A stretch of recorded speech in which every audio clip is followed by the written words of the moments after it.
While she's doing that, I'll just say welcome again to everyone as you've come into Action Hour.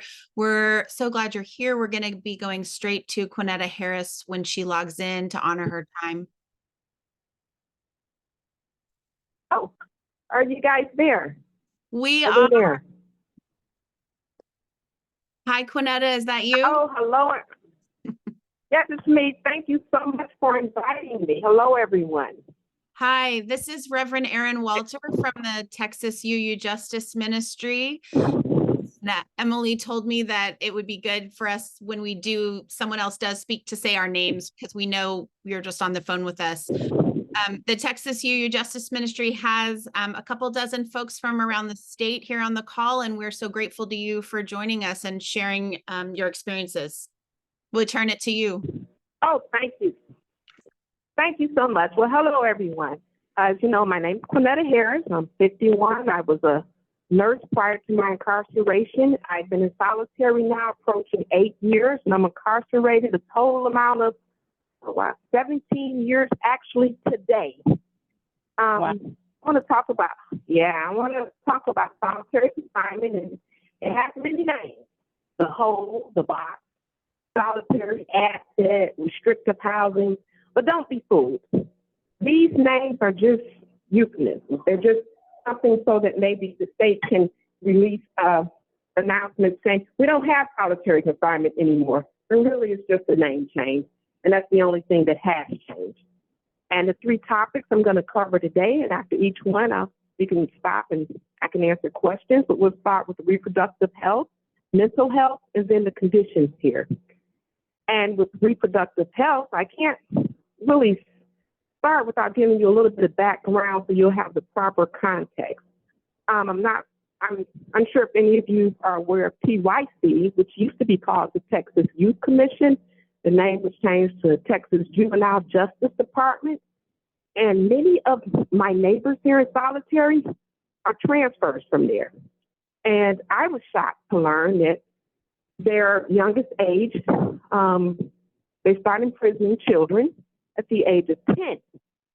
And their solitary confinement there is called security. And their ages all the way 10 all the way up to 16 and a half. I was surprised to learn that they're ordered in security to strip and separate their labia. At 16 and a half, if they've ever had a fight with each other or staff, and you know that's going to be a large amount, they come here. They're not old enough to purchase beer. They're not old enough to purchase cigarettes, but they're my neighbors. In solitary confinement at an adult woman's prison. Now, although the average level of education, TDCJ states in the women's prison, the educational level is 7th grade. There are no stats about what it is in solitary, but from my experience and my neighbors who are transferred from juvenile, many are semi-literate. And I began talking to them. I usually began talking to them about consent, and that was the most difficult out of everything. I talked with them about birth, contraceptives, everything regarding reproductive health. The most difficult topic was consent.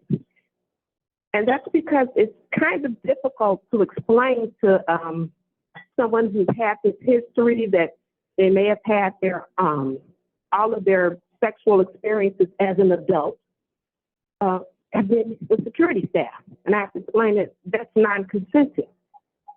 And it's hard because their only definition of sexual assault involves a stranger with a gun and knife jumping out the bushes at night. Not their uncles, not their grandfathers who were sexually inappropriate with them during a child. And this is why the number of folks who have reported having a history of child sexual assault is a big undercount.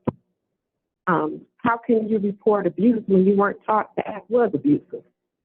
And when I did a survey, I was shocked. Of the 25 of my neighbors, I just picked 25 of them, 7 of their mothers were 12 when they had their first child. So this is what I'm going into when I had to find out why don't these girls know little basic things that I learned in this health class, not in nursing school. And this is why. This was the background to it. And I have an upcoming article about explaining about I had to teach my neighbors how to use tampons. Because we're in solitary confinement, pads and tampons, they're always out of them. But when they do run out, we're the ones that get shortchanged because they say, well, what do you need them for? You're yourself 24/7. You don't really need them like the other girls do. So this one time, sometimes we'll get half pads, half tampons and everything. This time we got all tampons. And the girls were having to sit because nobody had ever taught them to use them. So I went out to the rec yard indoors and I fully clothed and I taught them. I demonstrated how to use it. And unfortunately, one of the girls, a couple days later, she was sick, couldn't figure it out. And I'm asking her questions, and the bottom line was, I didn't tell her. She said, you didn't tell me I was supposed to take them out. She's been adding more and more. And the instructional pamphlet that accompanies tampons, the boxes and stuff, we can't get that. When we get our state-issued tampons, illustration showing how to insert a tampon, that's deemed too sexual for us to have. What else is deemed too sexually inappropriate? Pamphlets demonstrating how to perform self-breast exams. We can't have those either. Illustrated women's health books, anatomy and physiology books. Nope, that's sexually explicit. And you may ask, well, why don't they ask medical? Why not, go to medical and ask, or have questions about medical? Well, when we go to the medical clinic, we have to be handcuffed. This is an environment where most of the guards are male, and although the women guard strip us out, it's the male guards who escort us to medical. It's the male guards who are there when we're handcuffed, and although they're about 5 feet away, and they're behind the screen, when we get our pelvic exam, they hear everything. They hear the doctors ask us questions. They stand beside us when we get on a scale. Nobody wants to go through that. Nobody wants to hear the comments of the guards or have to deal with them coming back and telling all your medical history. So nobody goes. And in general population, these conditions in here are like ideal for staff sexual predators, okay? In general population, we're able to get around it because we have a whisper network, We can tell the newer girls, hey, don't come here. Don't go anywhere with him. Be with groups. We don't have gangs in women's prisons. And I think the reason why, in my opinion, is because we're pretty much looking after each other, even people who don't like each other. I've watched a girl who describes herself as a white supremacist fake a seizure. She faked a seizure to keep a young Black girl from going to the utility closet with the guard. We stay in groups, but when you're in solitary confinement, you're in a cell 24/7. There's nowhere to run. You can't hide. We're completely dependent on staff to feed us, give us water, allow us to shower, allow us to go to rec. And when they don't like you or they're mad at you, you don't get food. They pass your door. They do these things for retaliation. So that's about it on reproductive health. If anyone has any questions about that, we do have cameras, but they don't work for us. They usually, they're broken when it's for our benefit. Now, if it's against us, they can be used, but they work then. Most of the girls I do know, within a month of release, they always write me telling me they're pregnant. So that's what I've been going through regarding that. Any questions on reproductive health? Netta, I know this is an issue that a lot of these folks care deeply about. And I also just want to say a word of just my heart, and I know our hearts are with you. You can't see our faces, but we are receiving your message. And when Anne Gray Fisher first got connected to us, she talked about how you were looking to connect with people of faith for a faith-based movement against the conditions of solitary confinement. And so, we are taking Mhm. this in with that in mind. And so if folks have any questions, I'll let them ask it. And I also just want you to know, Kwaneta, if you have an ask that you ask of us in terms of speaking about these kinds of things in our pulpits, our congregations, or a particular ask on those things, we are here to receive it too. Folks, Of course. Thank you so much. of course, if you want to raise your hand or unmute.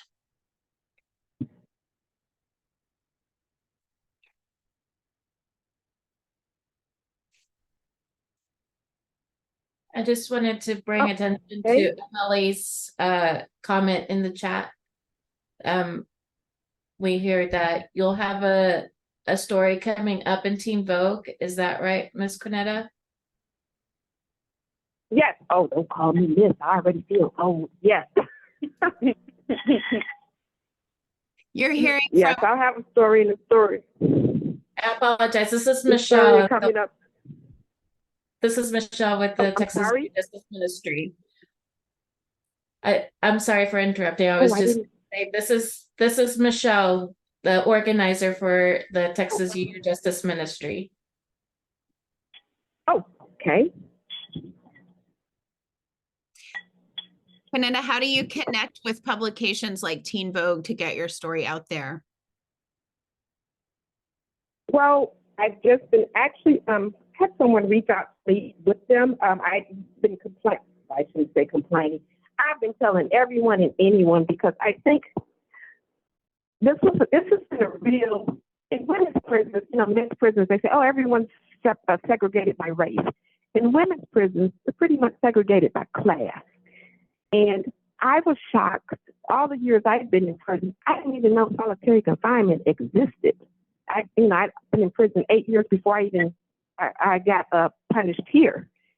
And I didn't even know that it existed. How could I not know that? And I was in prison. And then when I started getting in here, when I got here and I started hearing the girls, I kept hearing the same stories over and over again about juvenile. And I just kept saying, wait a minute. And I was so shocked, I started writing about it and telling everyone who would listen. And PEN America actually was very instrumental in connecting me with Teen Vogue. And, that should be coming out soon. I don't know when, but it's about the tampons and teaching the girls how to use tampons.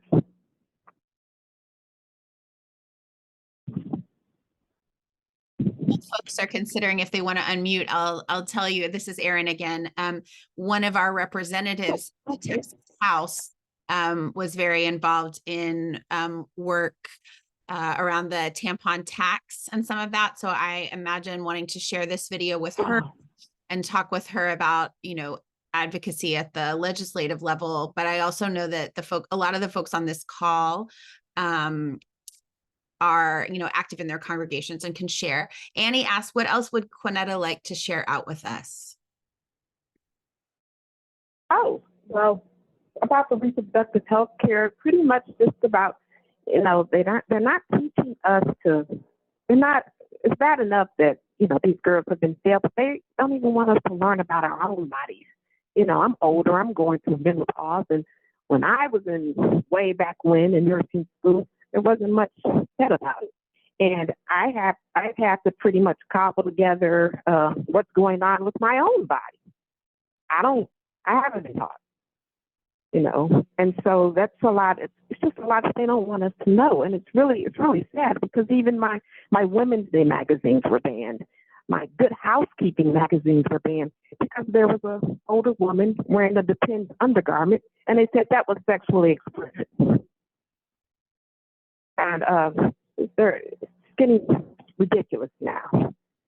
And I'll go on to the mental health side of being in solitary confinement, if that's okay with you guys.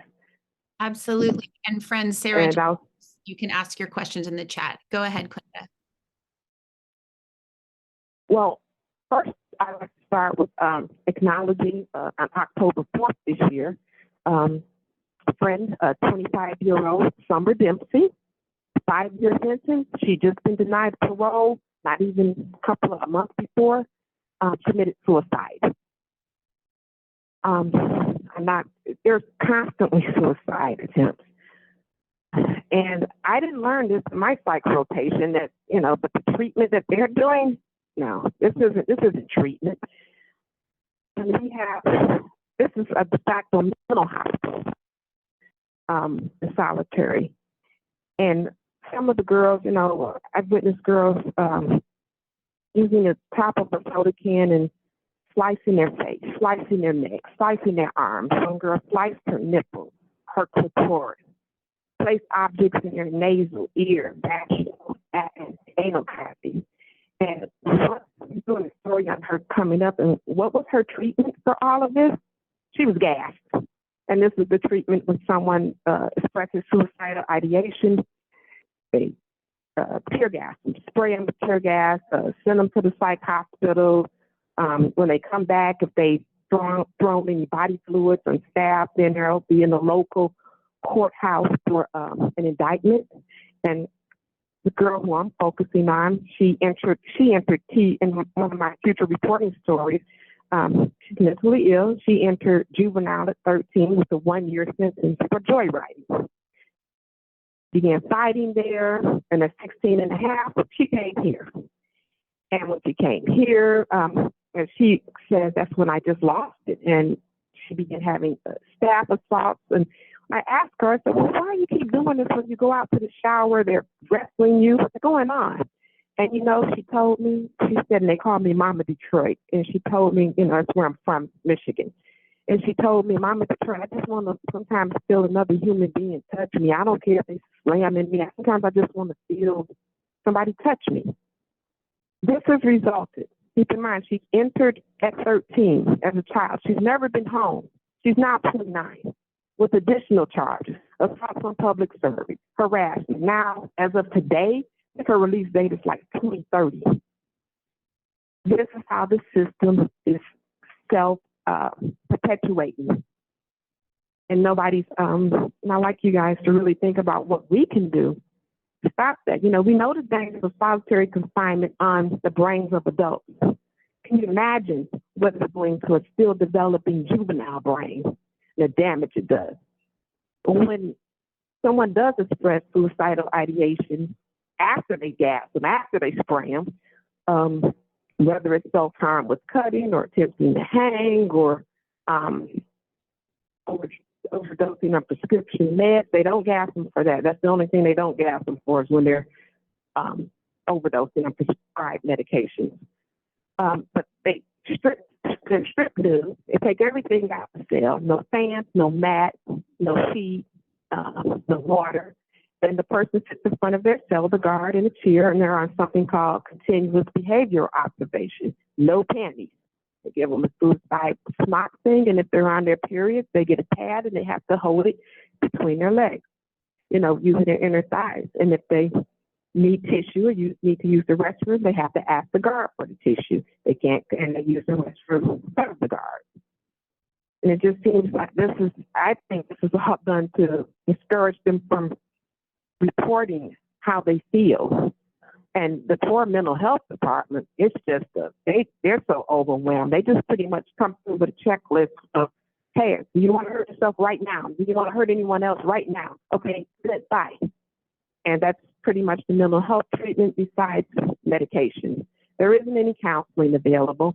And unlike the men, we don't have men have a step-down program to reorient them to return to general population.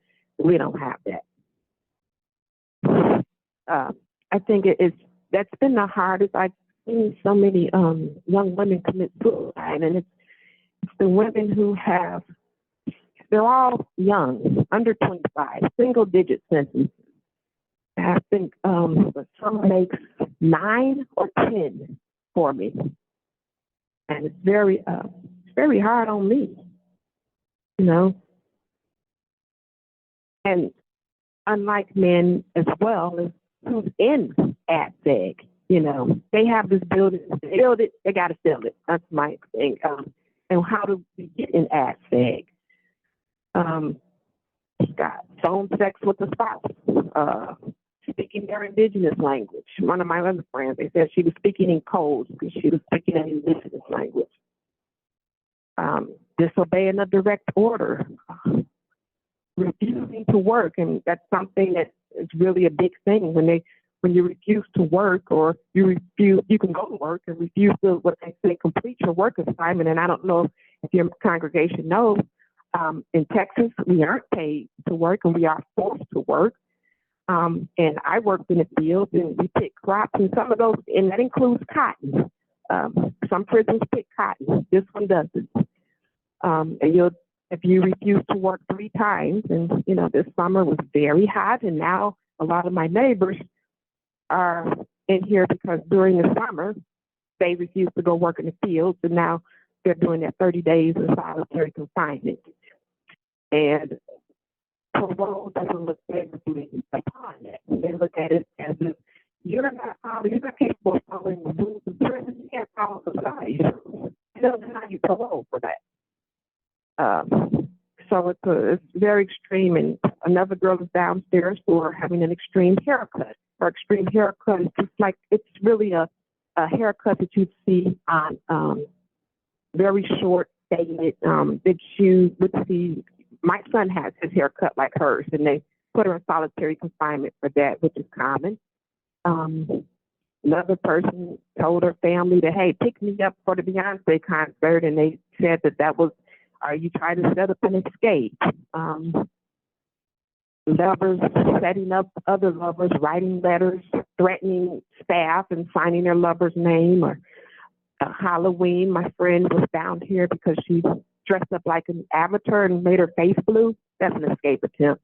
My other friend was down here Valentine's Day. She's the seamstress, and she sells crop top and boy shorts for her lover. And they said that was an escape attempt. They put them both down here. I knew a lady named Betty. She was deaf. She was down here. Others are autistic or on the spectrum, and they're punished because they aren't capable of following an order, and they put them down here. Another friend, she was getting ready to go home in less than 6 months, and her daughter asked her to explain, well, where do you eat? Where do you go outside? And she just drew a picture. This is the building I live in. This is where I go to eat. This is where I go out. And they said that was something could be used for escape, and she had to come down here. So it's not, I say this because the administration, they like to push the narrative of, we have men in solitary confinement, they're the most dangerous, they've killed people, they have to be there for gang reasons and everything. And those are, that probably does happen in the men's prisons, but that's not happening in the women's prisons, and that's not happening in the children's prisons. For solitary confinement is prevalent as well. And I'll go on to, anyone have anything? Okay. Kwaneta, we have I'll go on to, go ahead. there were a couple of questions from the chat, or Leo asked about who benefits from work that folks are doing in prison. I'm sorry? Who benefit from that work that folks are doing at Lane Murray, for example? Well, actually, there's been some reporting by Clary Blakinger, and she did a report about it stating that they actually lose money, the agricultural department. When I was forced to work in the field, before I came in solitary confinement, I mean, we worked, oh my God, it was horrible. It was horrible. We had gardening hose. We had to chant while we worked and entertain our guards and forces that are armed. We had to chant, boss, don't be so mean. We're going to get your field clean. We had to chant that.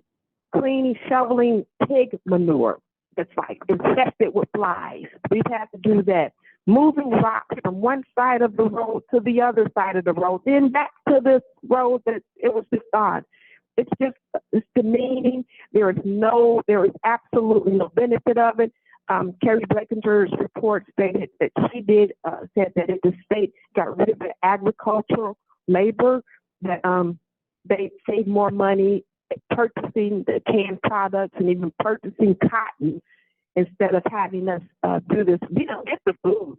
I would work the fields and I cabbage, I eggplant, all the fruit, cantaloupe, watermelon. We don't get any of that. I've never seen most of that food, so I have no idea where it's going. I know we don't get it. We load it up and we load it on a big tractor trailer and it goes to Huntsville, and they say that it's, dispensed amongst the prisons, but it doesn't make sense to me. We're not benefiting from it, and the work that they're doing, it's not like it prevents recidivism. We're doing work that lawn equipment and tractors do. We do things, we look at the lawn equipment and the tractor as we're just literally flipping dirt, or we're bending at the waist and grasping weeds with our hands and pulling them out. That's what we do, and this is nothing rehabilitative about it.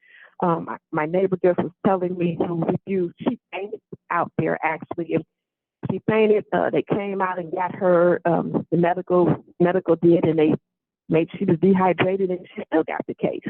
Because even if you're working as hard as you can possibly work, what ends up happening is they'll say, "Oh, well, you didn't meet your work quota. You didn't, you'll work the hardest you can, and you'll still get a case," because they say, "Well, you didn't complete your work order. You weren't working fast enough." So it's the most demeaning job ever. Erin, I don't want to take your time with my comment because we're here to hear from you, but I know that this group, as people of faith, understands what you're describing to be current day enslavement. And I absolutely, yes, and so I just want to name that, and we will be doing continuous work as it relates to this, and we appreciate you sharing your story. I want to share with you a question from one of folks on the call, Julia Kwaneta. It says, "I am in nursing school right now in Texas. Is there anything specific you would ask of healthcare professionals when it comes to bettering the conditions for people in prison or solitary confinement as it relates to reproductive health or mental health?" Well, I would advocate for us to, it's not so much, we can't even get this stuff in. It's bad enough that they're not teaching it even in TYC. These girls don't learn it maybe in their public schools or whatever, but advocate for the rules to change that leads the information in. They're so puritanical. They don't want us to. I don't understand why this is being so sexually explicit. It's the same bodies we have. That we can't have any visuals of anything. So I would really advocate for maybe you to give us a petition or anything to try to get us knowledge, bring knowledge in here. I don't think we don't have the freedom to learn. Just such a misuse of power. Kwaneta, my thought gives me too is people who are willing to challenge the censorship of the so if stuff gets rejected from the prison and there's power built up to make that public. The prison gets away with this because they think nobody's watching and nobody cares. Good point. Excellent point. Yes, they do. And they continue to get away with it. They have over years and years, and nothing has changed. I've been incarcerated 17 years, and it looks like even books that were approved a couple of years ago now are, now they're banned. But I'm going to have to hang up and call right back because I'm at a 30-minute mark, and the phone is getting ready to cut off. So I'll ask you guys to just hold on a minute, and I'll call right back if that's okay. We will. You Thank have you. 1 minute left. Okay, bye. The caller has hung up. Folks, I want to thank you so far for your faithful witness. I confess I'm a bit choked up just using those words, but exactly what Kwaneta and Emily were saying, which is that they get away with it because it's as though no one knows, no one notices, no one cares. And so I thank you for being part of the noticing and the caring, and we will have opportunities to talk more about this and reflect upon it ourselves in future action hours, in gatherings together. But I appreciate you letting us use this time to predominantly hear from Kwaneta, and I thank you for your questions. Per Leo's question, I want to thank Emily and Sarah for putting items in the chat regarding prison labor programs, and that particular reporter, Carrie Blankinger. So we have resources for that, and we will also save the chat. So does anybody have anything that they want to name during just this intermission space? And I've got Kwaneta, so I'll take a minute to merge she's her. back. Okay. Then I just invite you to take a breath as we go into the second half of our call.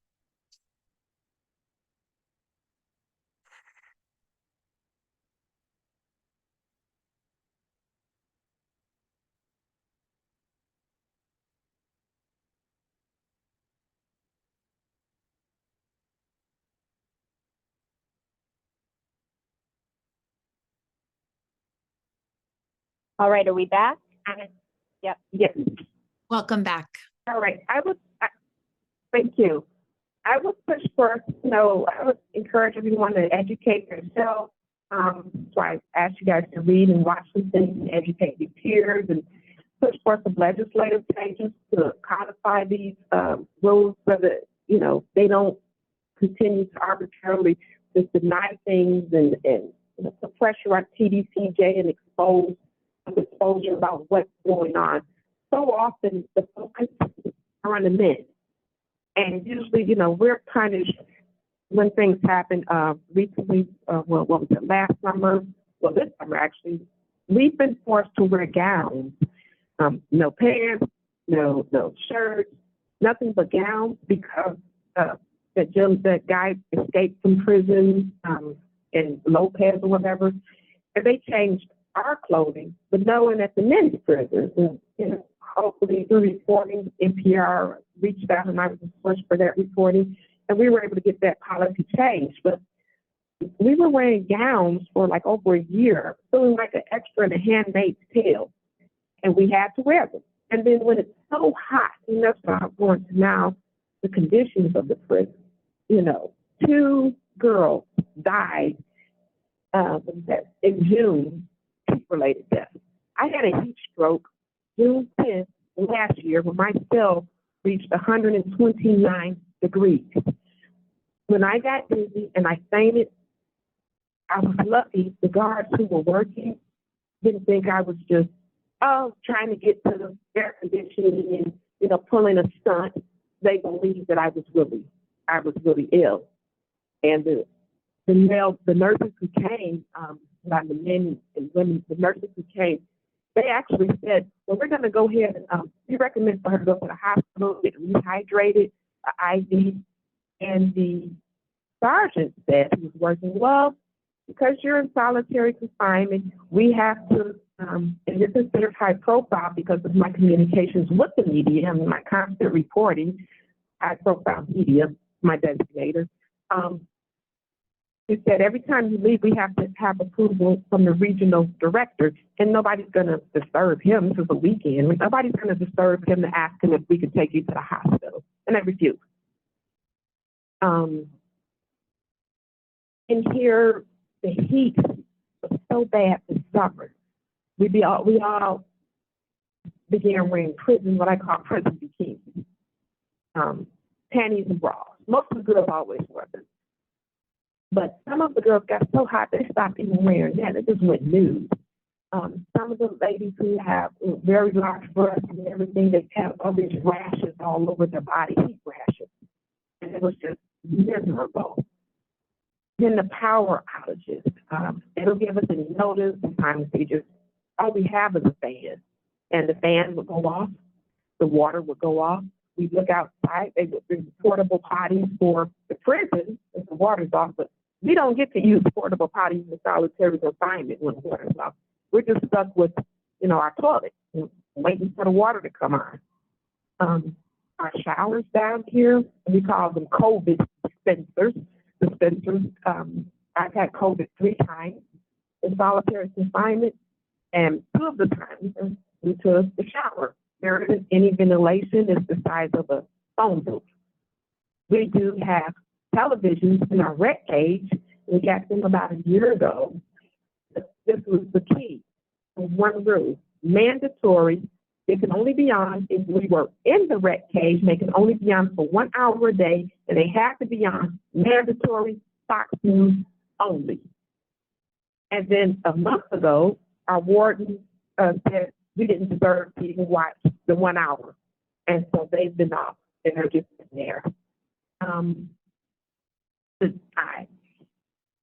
I've had the buildings are so dilapidated. Had a fire. There are fires all the time. There's been great reporting by Ed Lyons about the 8,000 violations, fire violations by the issued by the fire marshal. And I don't know how they get away with it. We don't have fire alarms in this building. The wiring is so old. I've seen just things spontaneously just fire. From the outlets, my blow dryer just caught on fire the other day from the outlet. Ceiling, I have pads to my ceiling right now as I'm talking to you guys. There's pads on my ceiling because it rains. It looks like my walls are crying. And the tablet that I'm talking to you on, tablet access for solitary confinement, initially when they gave us the tablets, they gave people in solitary confinement access to the free podcast, which was a lifesaver because the mental health people were so excited because they noticed a decrease in suicidal attempts. Girls were learning about their mental health. And we had movies and TV shows and games, which we had to purchase. But now they removed all that. And the only thing that they removed it after they gave it to us for 6 months and then they just stopped it. And now the only thing that we do have is something called a Panda. It's an evangelical Christian app. And that's the only time I can see human beings on here. To watch, which I don't, have a problem watching, but I like to be able to have access to something educational. And that's, the conditions are just really bad in here. The building and everything, the toilets don't touch. It's really, really hasn't been properly maintained. And I just would encourage all of you to really, really think about how hot you were this summer. Anytime you got in your car, and you know how hot your car is before the air conditioning goes on. That's what we were living through.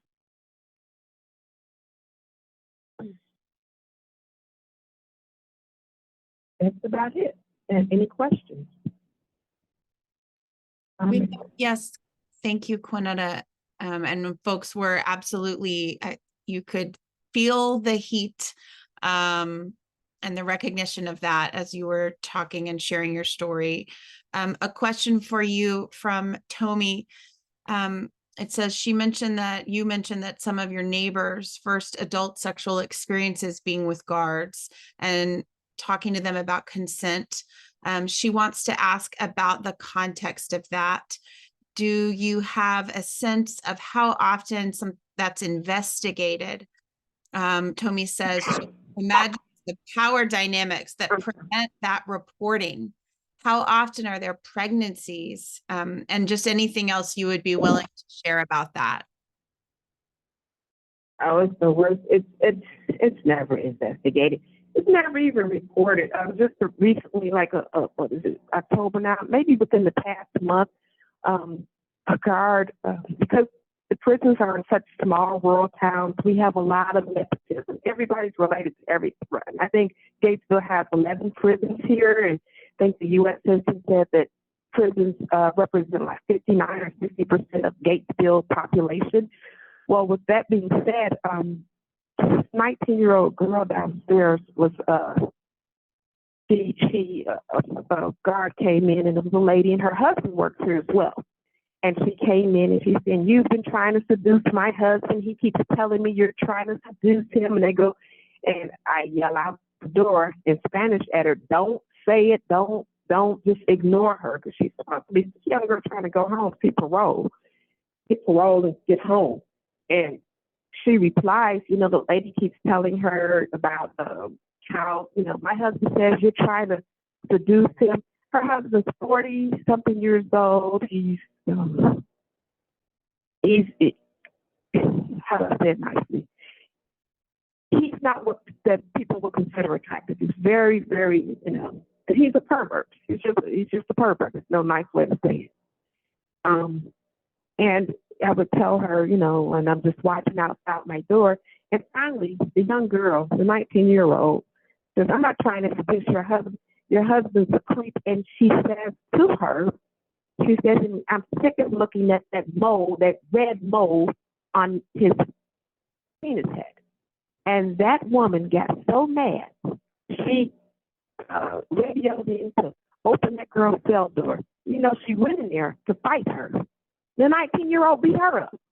And so now the 19-year-old is waiting to see if she's going to get an indictment for assault on the public service. So it's these types of dynamics that happen.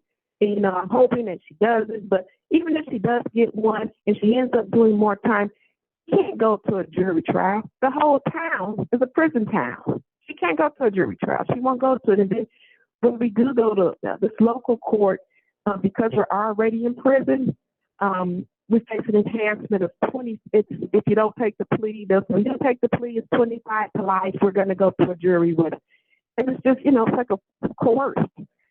And so I'm really hoping that happens in other incidents. You can't report it. One of the girls, she was slammed by the guards. She says how he put his hands, they ran in her cell, the body slammed her and stuff when she was trying to hang or commit suicide. And they body slammed her, and she said two of the guards put their hands in her pants, and she's trans, and they were saying, this is what's wrong with you, this is what you want, this is what you like. And I wrote PREA for her. I wrote the Texas Sexual Assault people for her. I wrote our Office of Investigator General for her. I wrote everyone for everything. She filed a staff complaint, and everything came back as well. There's no evidence to substantiate your allegations. This is what always happens. And I had to listen to this girl she lives in my vent. This is how we communicate through shared vents. I had to listen to her in the middle of the night, waking up crying, having nightmares about this. Since then, she's had several more suicide attempts where she just said, I just can't let it go. I can't stop. She says, I have to look at these men every day who still work here, who hurt me. So this is common, and there's so much. They assume what we use as survival because, we can't walk around and have our panties and bra on, and I usually wrap a sheet around me on top of it. They take that as an invitation. Well, you got your panties and bra, you must want me to look. You must want me to look at you. I'm trying to survive this heat. During the showers, I've had guards mention, I like your tattoo. My tattoo is in places they cannot see. How do you know I have a tattoo? I saw you in the shower. It's beyond creepy. But we can't say anything. We can't report it. And even if we were to, even before I was in solitary confinement, even in general population, when I've seen someone report someone, you're reporting the nephew, you're reporting a nephew's behavior to his aunt. You're reporting, it's the nepotism is so wide. And we're always, of course, going to be not believed liars. And as far as pregnancy, it's really shocking because we all used to laugh so hard when they kept saying how when we'd heard about Governor Abbott and lock up all the rapists. That's how we're going to prevent rape. And we would say, well, what about the ones who are raping, who doing the raping? Are you going to lock them up too? What about the guards? We would always, me and a couple of my friends would always say that there have been pregnancies, there have been, but usually, the abortion pills. I don't know how they get them. They bring them in. Condoms I've seen come in. And that's what happens. And you know, even if you like, if everyone wants to look up, there was a correctional officer named Tiffany Carver. She was raped by her 3 coworkers, and the state upheld the immunity of TDCJ by saying that TDCJ had qualified immunity. They're doing this to their own coworkers, and staff shortages and it's only gotten worse over the years because the staff shortages, they're hemorrhaging staff, and what they may have used to, you know, they've taken the page out of what I call the archdiocese book, where they don't terminate, they just rotate, you know. So instead of terminating an employee for sexual misconduct, they just move them around. They'll make them drive around the perimeter for a couple of months. Employees have come to work reeking of alcohol. They don't terminate them. They can't afford to. There's nobody to work here. You know, keep in mind that while we were studying this summer, so were they. And they were staying just as often as we were, the guards. They're not too keen to hire or terminate anyone. But the sexual abuse is just, it's horrible. And I invite you all to read an article by one of my little chosen family kids here, Delicia Carmichael, Delecia Carmichael, from prison, and she talks about what's the difference between her. She was sex trafficked, and she said, "What's the difference?" She says, before I came to prison, I had to show flash men I went for and do things sexually to get money for food, and now I'm in prison. I'm still doing it to guards to get an extra tray for food.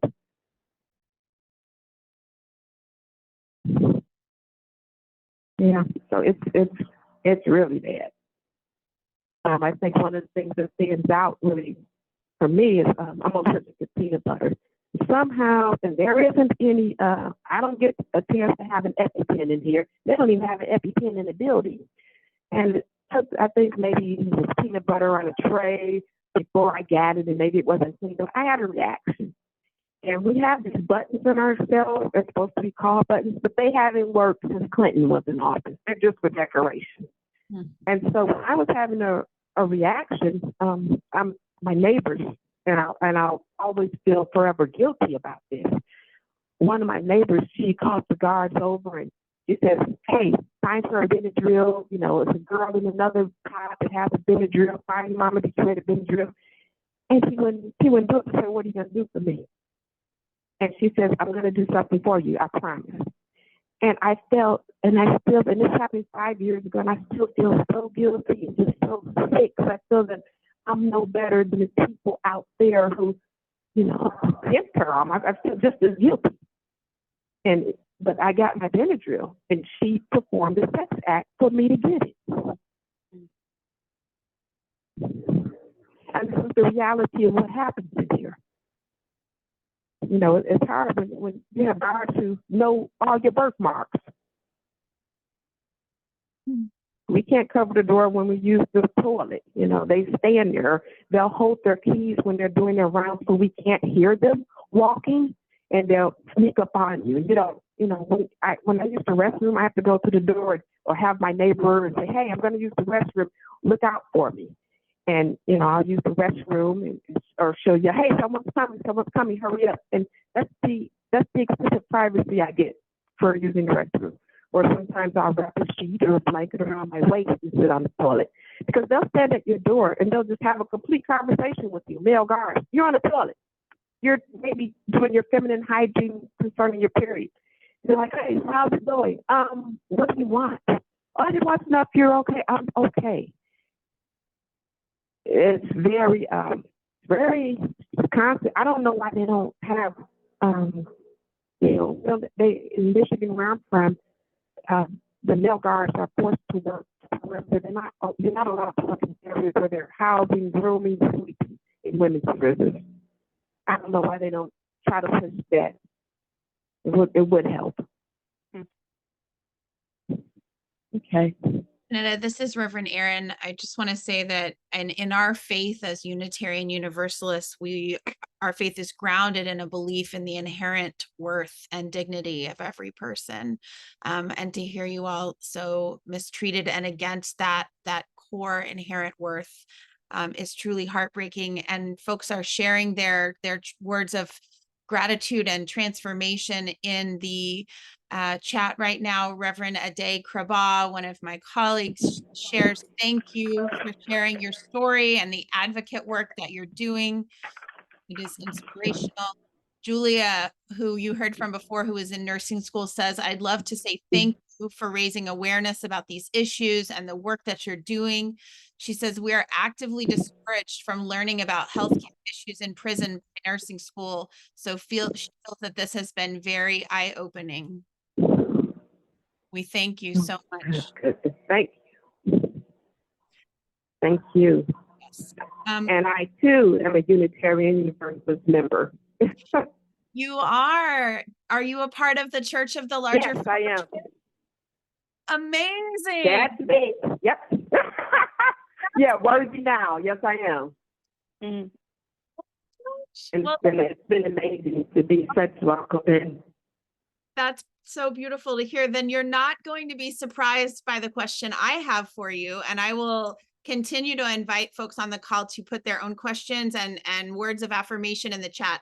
But the question I have for you, one of the things we're trying to do is keep our inspiration, our imagination, our vision of a world that does not exist in the ways that you're describing. And so I wanted to ask you for your imagination, your vision of what we could be bringing about with you. Okay, the phone broke off at the end of it. Can you repeat it again? The Wi-Fi signal got a little messy there. Absolutely. Sorry. Another world is possible. It doesn't have to be this way. And we're trying Yeah. to hang on to our imagination and to really cast a vision of a world, another world past this amount of Yes. incarceration. So I just wanted to invite you to share your imagination and your vision for that world. Absolutely. My imagination is that I'm an abolitionist, prison abolitionist, and this is why. I believe that we in the community need to address the sources that cause harm, and I think that needs to be community-led. This is a source. Prison isn't a solution for harm, it's a source. Mm-hmm. It doesn't work, and I'm coming from a background that I'm a daughter of a correctional officer in Michigan. My mother retired. So I came in, this was a big awakening to me when I came to prison, and I said everything that I thought I believed about how things work, it doesn't work like that. And we have to tell people that, I'm incarcerated as a criminalized survivor. I shot and killed my abuser.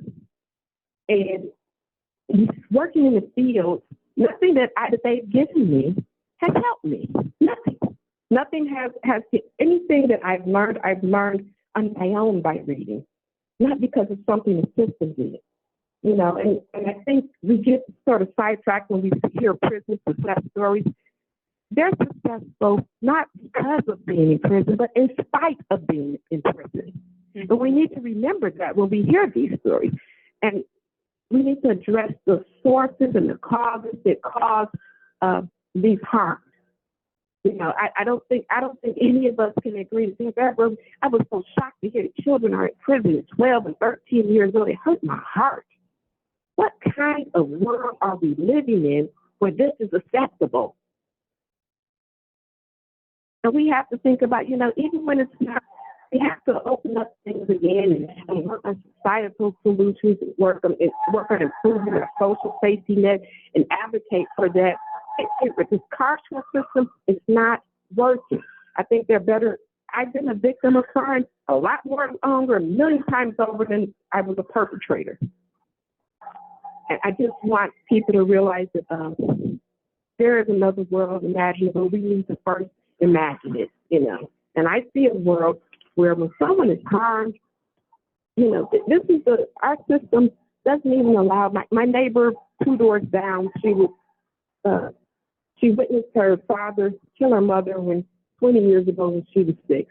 And he's been out of prison. He just got out of prison. She hasn't had any contact with him because she can't. She's a victim for 20 years. And he can't even see her. And she said what was so shocking, after her father was taken away, she was in a downward spiral, foster homes, drugs, prostitution, arrests, et cetera, et cetera. So her father came to see her first time he's been out, and she said what would have made such a difference in her life and all going through all these foster homes was just to know that my father loved me. She said, you know how hard it was growing up in all these foster homes, everyone telling me nobody wanted me, and he was forbidden from even contacting me. She said it would have made such a difference in my life to know that someone out there really did love me. I think, it's so much, everyone in here, all these girls in here that I'm surrounded by, instead of looking at, well, what did they do to get in prison? Why don't we look at what was their life about before they committed their act? What was going on in their life? I've met girls who've had children by their fathers. I've met girls, so much sexual violence, so much gender-based violence. And we're going to have to start discussing this and coming up with alternate solutions, because this right here isn't what's working. It's just a continuation. And so sorry if I went on a bit. Not one bit. We are grateful for your words and your vision. And it is an honor to meet a sibling in faith. I'm moved by stories of your neighbors, and I hope that you will take the love of this group and the witness of this group, and please tell your neighbors that our love extends to them. And I want to offer anyone who's on the call one last chance for a question or comment or your own vision or words of love and support before we know we have to go. If the phone hangs up, I just want to say thank you all for having me. I appreciate it. Thank you for taking time to listen to me. Go ahead, because our phone sometimes ends at 8, and sometimes they cut it off early. Okay. We will stay in touch. And I would like to offer a word of prayer as we go, if that's okay with you, Kwaneta. Absolutely. Right. If we lose you, we'll follow up in other ways. Our God of many names, we give thanks for this day and this moment to witness, and we ask that we be part of the change for this vision of a world, an abolitionist vision, a vision of liberation where everyone is treated as worthy now. And we thank you for our sibling in faith, Kwaneta Harris, and her comrades, Emily and Ann, for everyone on this call. May we have the fortitude of spirit and the courage to sit with our witness today, to receive the asks that we have been given and take them back to our communities, to our legislators, and to in all the ways that we may be part of this other world that is possible. May we be the ones to make it so together. Kwaneta, thank you.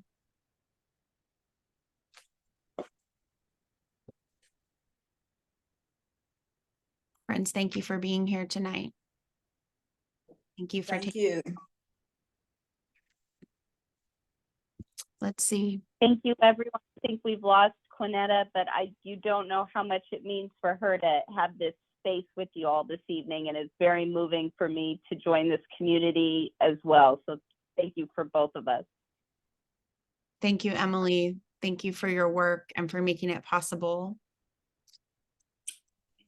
We'll follow up with you. Folks, I know that we heard a lot of things that are personal to a lot of us. She spoke to issues of racism, gender, treatment of trans people, healthcare, enslavement, work conditions, neurodivergence, and how folks experience, everything she had to say, I know touched people in different ways that may be especially personal.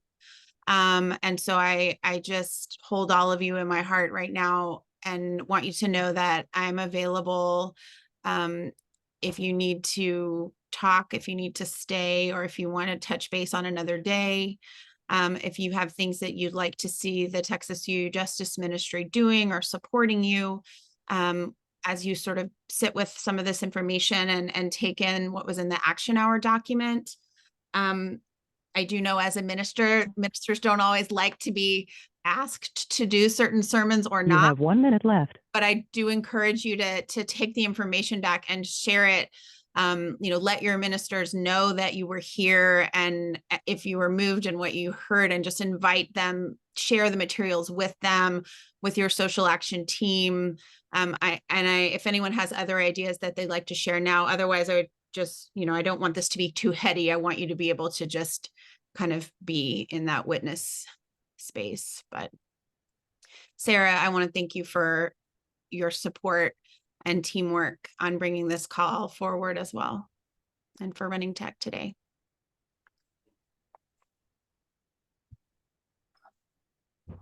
Thank you. Thank you, Reverend Ade. Thank you. Thank you to our board members and advisory council members who are here. Thank you to everyone who attended. I'll stay on the call if anybody needs a processing time or a prayer. Appreciate you all.